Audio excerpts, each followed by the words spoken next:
Okay, so this is a little busy, but welcome to ASL 1, Unit 1. Lighting in this office is pretty awful, so I apologize. Wait a minute. This will turn on. That helps very little. Okay, well, I'll try to move back. Okay, so this is the first sort of introductory lesson for TWA ASL. I'm going to be speaking and signing as I go through. I'll be alternating. It'll be very rare that I sign while I speak because both languages don't really sit well together. But this is an online lecture for the material that's going to be covered in Unit 1.1. You'll notice as you go through the modules that they don't really teach what's in the content, that we do need to do some classroom interaction before you can get it. For example, you'll see a video, but they don't explain what vocab is in the video. We're going to have to do that separately. So I'm going to try to make a video lecture for each one. I might have to split them up if there's too much content, but for 1.1, it should be pretty easy. So I'm only going to focus on 1.1 in this one. I'll worry about 2, 3, and 4, and 5 later. So this first one is getting started. And in the online modules, you will see a number of snapshots. There's one on Immersion, Learning ASL, the seating arrangements, attention getting, which hand to use.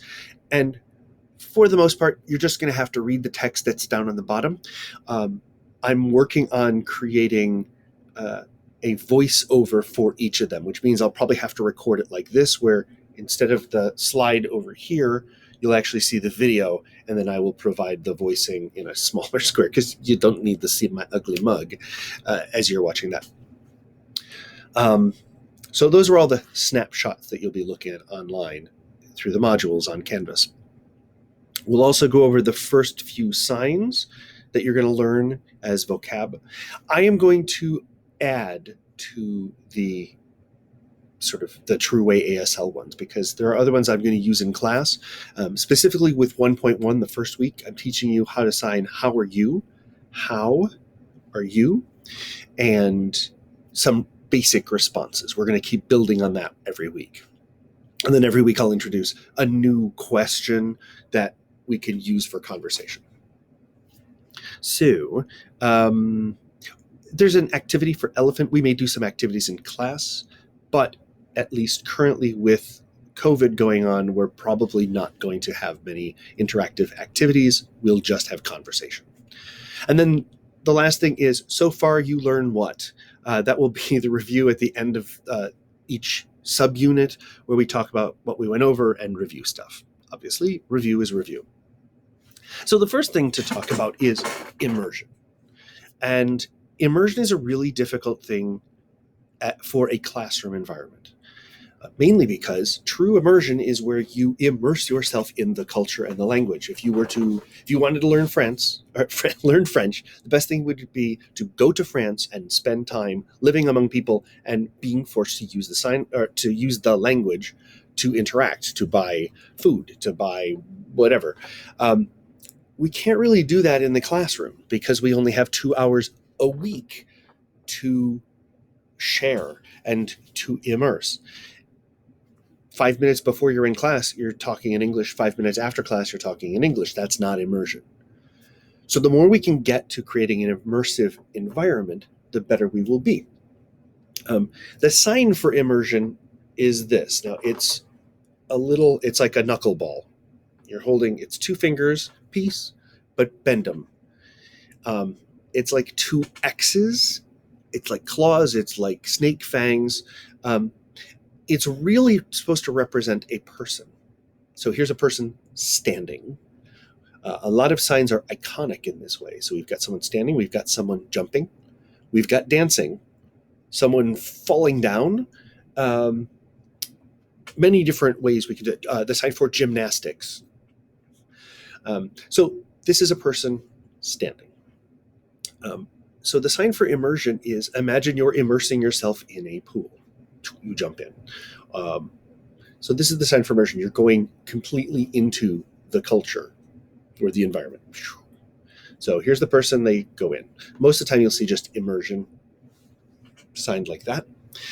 You'll see that in the videos on the in the snapshots and in the modules. The second is learning ASL and the different approaches. Really, the best way to make an immersion situation in what we have is to try to push yourself to use the signs rather than the English. There are going to be times that you're going to have questions. You want reassurance on what you're saying, that it's correct. So by all means, feel free to ask questions, raise your hand, ask questions when we're in the classroom, but also follow my lead. If I tell you we don't need English, I can tell you, I can reassure you that you'll be able to understand it through sign alone. And one thing that will help is the seating arrangement, which is the next one. We tend to sit in, it's not really a circle, we're going to sit in a horseshoe shape. The main part is that everybody needs to easily be able to see everybody else in the class. And with 10 students in our class, that should be really easy. If at any point you turn and look and can't see someone, we have to adjust the seating, which generally means taking the far end of the class and rounding it out. Sightlines are really important. Just like with kindergarten, we sit in circles. In ASL classes, we're always going to sit in arcs or horseshoes so that everybody can see each other. We will go over attention getting in the class. In a silent classroom, it can be a challenge. So we either wave to get someone's attention, tap them lightly on the shoulder just to get their attention, or if it's not working, get someone else's attention and have them get that person's attention. Right? So we sort of chain it. But we'll be doing that in class, demonstrating. I don't have to really do anything with it here. You watch the video that they've got and it will explain which hand to use. If you're right-handed, generally speaking, you will sign with your right hand, meaning it will be the dominant one, the one that moves the most. Your left hand, the one you don't write with in general, will be a support hand. It will, if you know what a blacksmith does, you've got the hammer and you've got the anvil, and you hammer things on the anvil. So most signs, finger spelling, most things will use the whatever hand you write with. And the other hand will be supplemental. So generally speaking, you're going to want to do everything with that dominant hand. Eventually, you will get to the point where your passive hand can take over and sign things. And you will literally be ambidextrous and do both. But for right now, stick with one.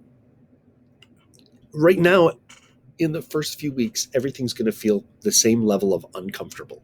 So it's not like you'll just know because it will feel right. It's not going to feel right until we get a few weeks in. So start with the hand you write with and trust that that's going to be the right one. And if you find that you're finger spelling with the other hand and it's just more comfortable, then maybe you're one of those people for whom you are a passive hand dominant, if that makes sense. So for right now, just trust the hand that you write with. If you can't see, and this with the next one down, that comes back to the seating arrangement. So if you can't see someone and see what they're signing, we need to fix that. We need to address that. Either that means you moving, shifting your chair up, moving to one side or the other. But also, if you notice that someone's leaning and trying to see you and you're signing, help them out, move so that they can see you as well. Sightlines are important for everybody, whether you're listening or you're seeing. And if someone's being blocked, culturally speaking, we need to fix that. And that becomes a priority. The signing space. When we define the signing space, it is generally speaking what you can see in the video right now. What you can see in the video right now. So it is from a little bit above my head to about my waist, my belt. And off to the sides, usually about elbow width. That's usually what we're talking about when we talk about signing space. On video, you're going to want to make sure that you're recording your entire signing space. You don't want to record video up here. You don't want to record video here. You don't want to record video here. And you don't want to record video here. Because then if I'm finger spelling with my right hand, you won't see any of it. So you want your entire signing space to be viewable by everybody. Okay. So we will also be using all of our signing space for different purposes. When we talk about a person who's not in the room, we may set them up right here. And we may talk about my brother and sister. So I've got them both in the signing space. I don't want one of them like off screen. So we're going to use our entire signing space. It's rare that we go beyond. It's rare that we will actually touch our knees for a sign. If we need to reach down that far, we'll do it within our signing space, and we'll use our fingers as legs and walk. Now, the term back channeling, the next slide, or the next snapshot in the modules, back channeling is a weird name. It means feedback. It means active listening. When someone's signing to you, you have a responsibility to reply while they're doing it without interrupting them, to give them feedback. ASL is a very interactive language. It's not very presentational. Whenever I'm signing to someone, I'm watching them to make sure they're understanding. If at any point they glaze over, I know I've lost them. Or if they get the look like, what? I know that they're confused and I've got to stop, resolve that, and then I can move on. Because if I don't, then who knows what information is being communicated, what misinformation, what misunderstanding. So back channeling will incorporate a bunch of different signs, a bunch of different facial expressions to give that feedback. Everything's even with a group, the speaker is getting feedback from everybody constantly. It's very dynamic. And facial expressions are huge. How your body is moving, whether it's if you're asking a question, facial expressions are going to be huge. So it's not just the hands. In fact, there are 5 parameters to sign, and I'll talk about those in 1.2, but we're dealing with the hand shape and facial expressions. Those are going to be 2 big things. We've got movement and where in the signing space signs are located. Those are the most important 4 of the 5 parameters. Technically, the book refers to 6 parameters. That's a rather recent development in ASL linguistics and study. So that's the sort of general overview to give you an idea of what each of the snapshots is going to talk about. So the first few signs we're going to go into, and we'll cover them in class, but just to review, or if you're watching this before you come into the first class, then we've got hi. It could be a wave. It could, sometimes you'll see a salute. It's not like a formal salute. It's just more like a hey, and bye, see you later. On the next, the third one on this screen, we do sign. And if you look, it's sign.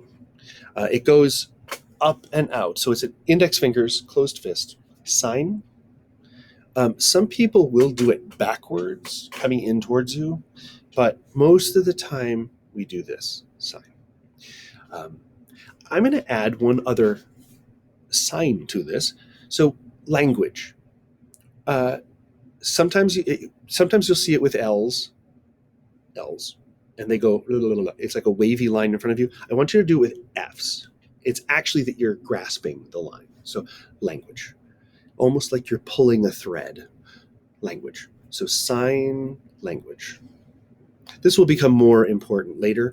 And the reason why we don't use the L's is we're trying to get away as a language from signs that are initialized or start with the English letter. That's because in the 70s and 80s, there was a lot of use of signed English in the classroom. Starting ASL signs with the English letter and using English word order, mainly to teach English, which made it really difficult to use ASL at its most powerful.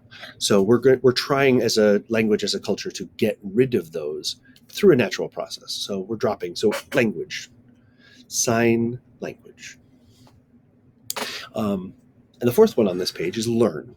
So if you've got a book in your hand, and here's the page, and you're going to take what's on the page and put it in your head, you kind of use your hand to suck it up and put it in your head. This is the sign for learn. Learn. So you take it up. Student is a student is a learner, right? So we're going to do learn, and then we're going to go from here to This is the sort of agent or person. You're just sort of drawing the person column. So student. Now, as to compare with that, the sign for teach is I've got the knowledge in my head and I'm going to give it out to people. So I teach, teacher.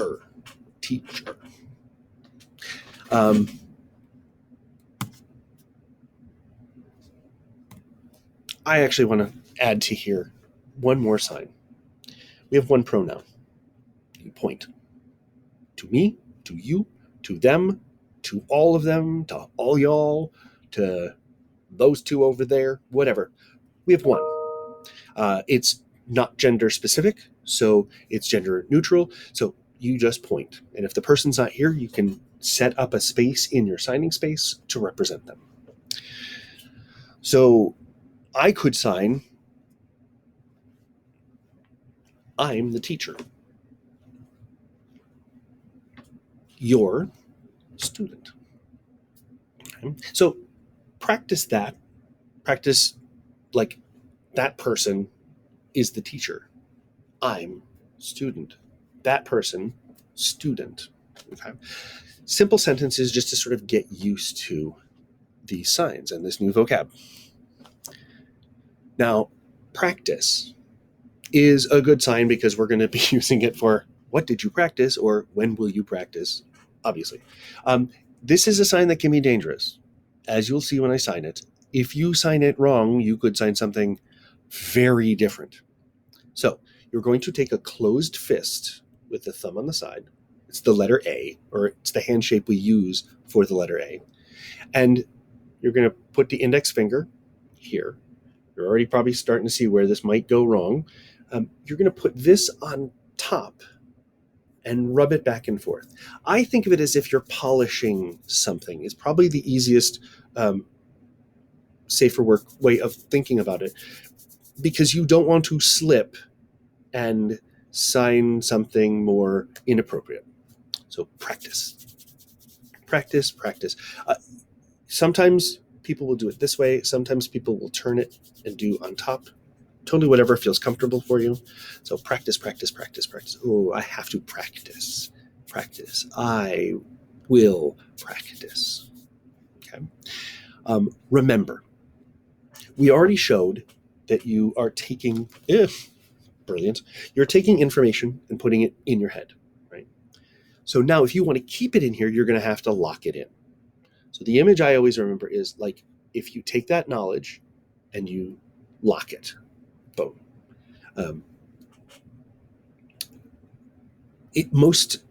There are signs that are iconic and signs that are abstract. Some are a mixture of both.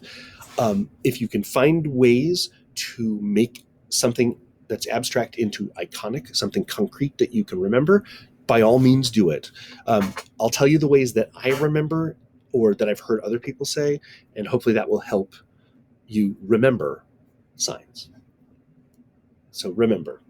Boom. And it's sort of that same A hand shape we used before, but extend the thumb out. Remember. We saw immersion, right? Here's the person going into the water.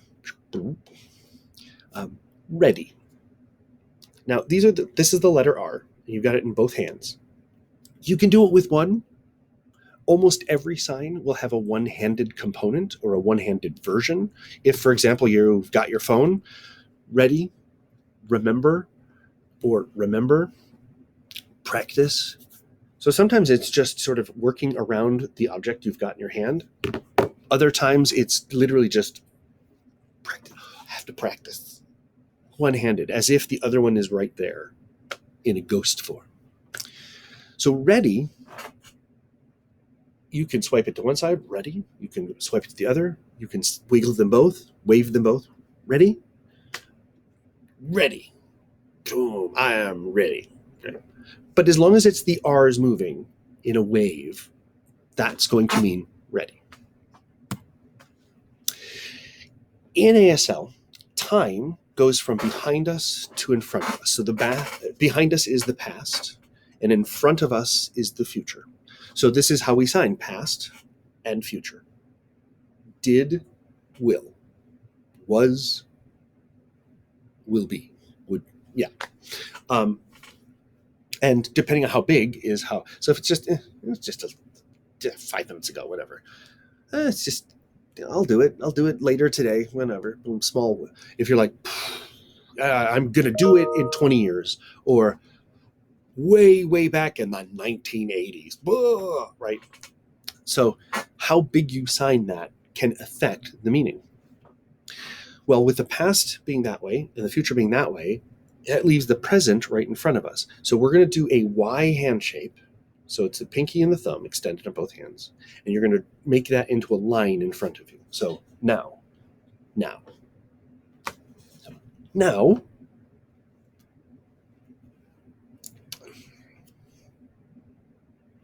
Cool. Yes and no. The first one seems pretty easy. Yes. Just nod your head, and your hand is now your head. Yes. No is different. We're not going to do this. No is you take these 3 fingers, these 2 are together, and the thumb is out, and you sort of clap them together, kind of like a bird beak. No. It's finger spelling. It's N-O. No. Now, if you've noticed, I've started using my left hand. I'm going to go back to my right hand. No. For emphasis, you could use both. No. Stop. No.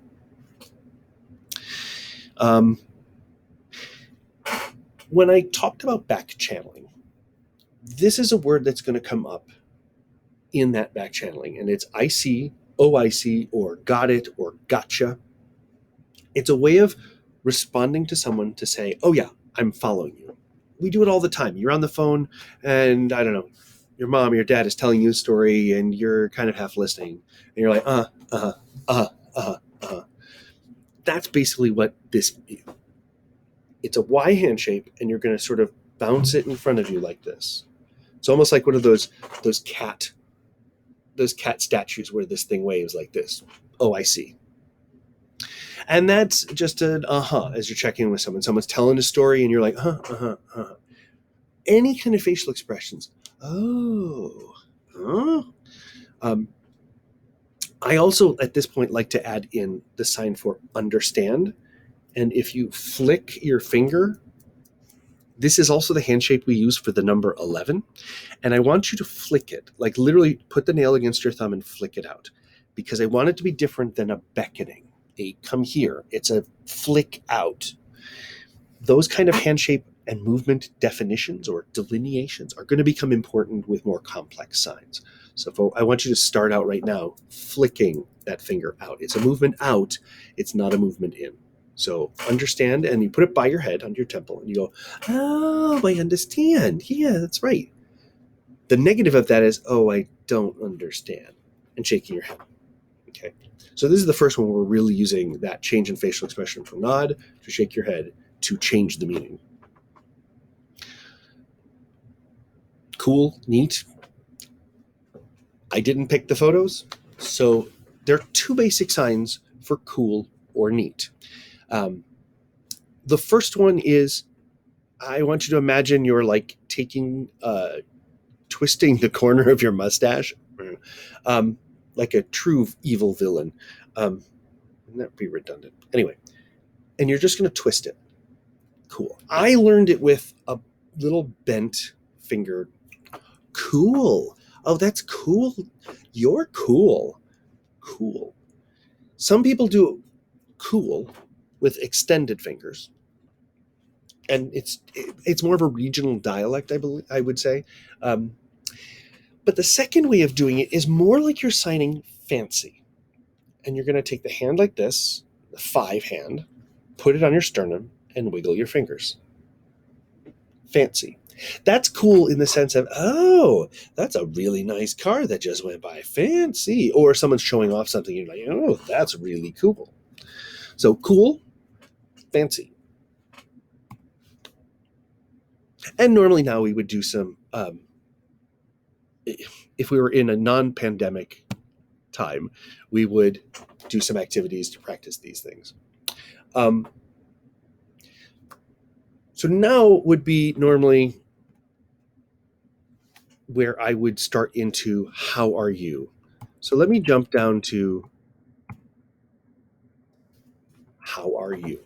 I'll always start the class somewhere in the beginning of class asking a couple of questions. How are you? What did you do last weekend or since I saw you last? Anything else is a conversation starter. And we'll go over these so many times that you'll feel kind of natural with it. That's my goal. You may be repeating stuff week to week, but at least it will be preparing you for an eventual conversation when you meet deaf people out in the wild. So, the sign for how are you is very simple. And we'll talk a little bit about why it's set up the way it is.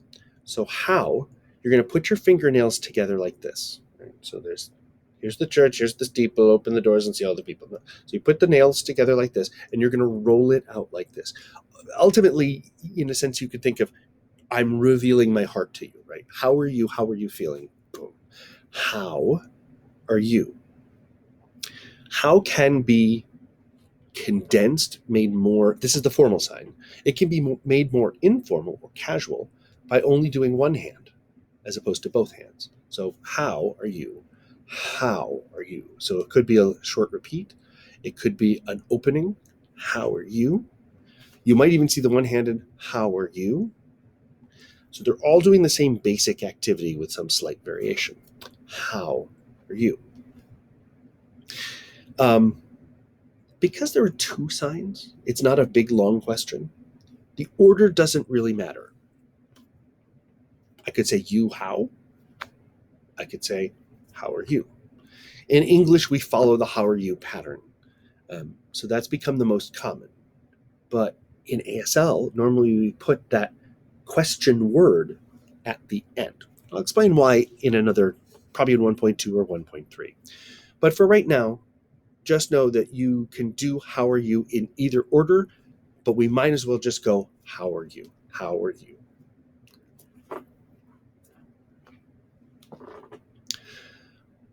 With good and bad, the 2 simplest of answers, there's one parameter that we haven't talked about, or that I didn't mention, and that's palm orientation. Which way the palm is facing, up or down, to the sides, can have an impact on what it means. So if I sign, say I put my mouth up at my mouth, my hand up at my mouth, like I'm going to blow a kiss, I put the other hand out to catch it, palm up, this is the sign for good. If I reverse that and have it land face down, palm down, it means bad. So good, bad. Oftentimes it's paired with nodding your head for good, shaking your head for bad. So that's the most common way of doing that. It's a good way of practicing it to get your facial expressions with the signs. They're going to have to sync up, and the sooner you start playing with that, the better. So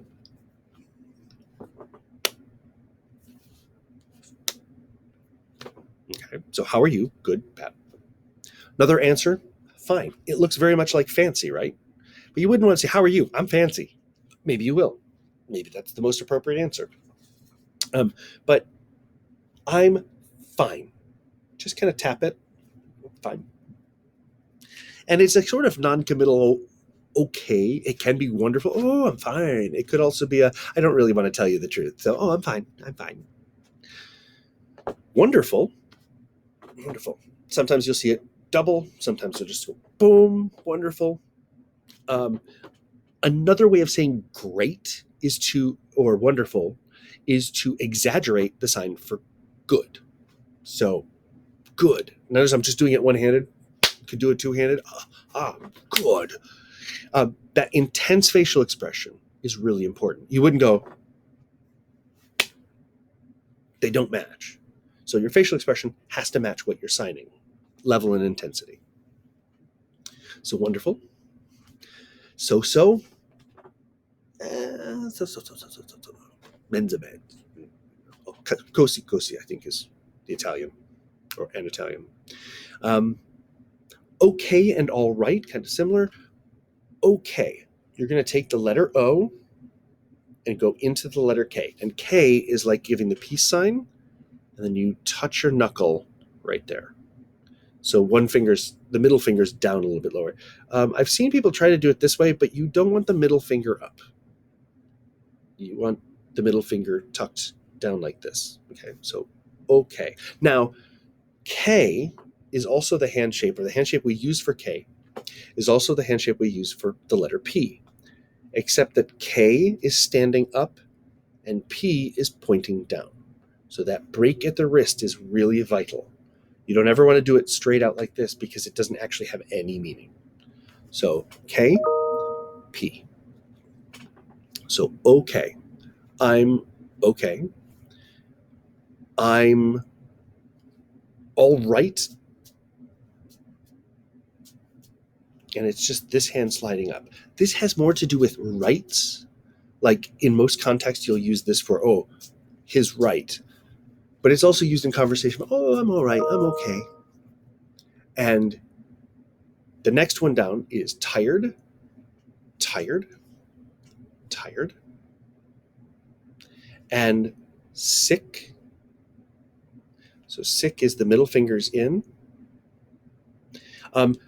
We use this hand shape a lot for revealing something on the inside, beneath the surface. So here's beneath the surface.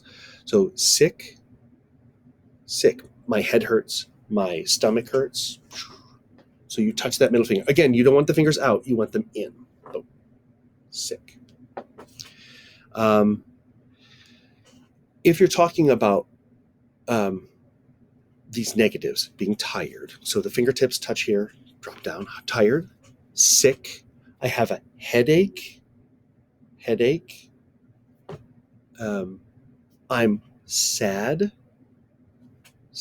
David Bowie album cover, sad. And mad is like a claw that snaps up to your face. And if you flex it a few times, it means I'm grumpy. Okay. So now we've got the basic question, how are you? And a few different answers. The next question that they ask in the conversation starter is, do you practice? Which seems like it's out of nowhere, but eventually it will be useful when we add the sign for want. Like, do you want to practice? So remember practice and want. I'm not going to add that to the vocab here because we'll talk about it later. But do you practice? Now notice what I'm doing with my eyebrows. My eyebrows are going up on that question. As opposed to when I signed how are you, my eyebrows went down. There are two different kinds of questions and that we use in ASL. There are two different types of questions we use in almost every language. One is a yes-no question, and one is a WH question. The yes-no question, all we're looking for is a simple yes or a no, right? So, you want coffee? You want coffee? Yeah, coffee. Sign for coffee. Imagine you've got a coffee grinder and the handle, you circle it. Okay, so coffee. So if I'm going to ask, do you practice? My eyebrows are going to go up because it's a yes-no question. It's cluing you in that all I need is a yes or a no. You may add more, but that's what I'm seeking. The WH question, how are you? My eyebrows go down. So, how are you? Okay, I wouldn't go, how are you? Because it's confusing, because I'd give you the cue of, I just want a yes or no. I only want a good or bad. That's it. I don't want to know any details. When in fact, how are you is asking for details. I want an answer. So, how are you? Okay. So those kind of things are important to practice. It's going to feel silly. If you feel silly while signing, it means you're doing it right. If you feel cool and controlled while you're signing, it's probably you're not giving enough facial expression. And I'm going to need to give you notes to give me more. So far, what have you learned? So far, you learned what? The sign for so far is up to now. So it's going to start from behind us and come to now. So up to now. So far, 2 index fingers, point behind you. So far, you learn what? So the sign for what is an exaggerated shrug. Eyebrows go down because it's a WH question. What? What? What do you want? Right? What? So far. Okay. So now we start the review. Hello, hi, and goodbye. Sign, language. Learn, learning. We know student, teacher, and that sort of agent sign that you could add on. It could be dancer, writer. Okay. We've got the sign for practice. Now this is similar to the sign for work, which is this. So you've got the hammer and you're hammering away at something, right? So practice, work. We know now and the future and the past. Ready, and so far. Yes, no. Remember, you've sort of taken that knowledge and locked it in. And a new sign is forget. So something you had in your head has disappeared, like it's erased from the whiteboard. So you're going to wipe across your forehead. Forget. I forgot. Sorry. Forgot. And sorry is just, it's a letter A, like this. If you're using a letter S, you will catch on the cloth and pop buttons. I've had it happen in an interpreting assignment. So sorry, forgot, or forget. We know the gotcha, I see, I understand, or gotcha, I see, oh, I see. And then understand, where you flick it up by your temple and nod your head, or don't understand. You can also go, if something went completely over your head, someone signing and you're like, again, we'll get to this side later, but I might as well teach it now. Again, to repeat. This hand just comes into here, sort of bent. Again. We did immersion and stand, fall, dance, jump, gymnastics. So we'll see other ones. We'll walk. Okay. Cool or cool. Neat or fancy. And the last one will pop up in the video, where we're going to say, see you later. This hand is going to be like a clock face. And this hand is going to be the hands on the clock face, and time moving. So I'm going to sign later like this. It's an L, but it's the clock hand moving as time goes. Like sand through the hourglass, so are the days of our lives. So later. Now, see you is really easy. I'm going to take my 2 eyes and I'm going to sign see you, and then I'm going to go later. See you later. And eventually they become one sign. See you later. See you later. See you later, one-handed. See you later, two-handed. Okay. And then we have all the ones we just went over. Simple answers for the first question, how are you? And then there's a little disclaimer. Don't use this unless you've paid for this book. So hopefully this will be a good introduction to this chapter. When you watch the videos, let me know if there's a specific video that you need a voiceover for because you're not understanding it. For the most part, eventually you'll be able to get vocab from the videos, but in the first few weeks, it's going to be really hard to do that. So this has been Unit 1.1. I will make a video for 1.2 very soon.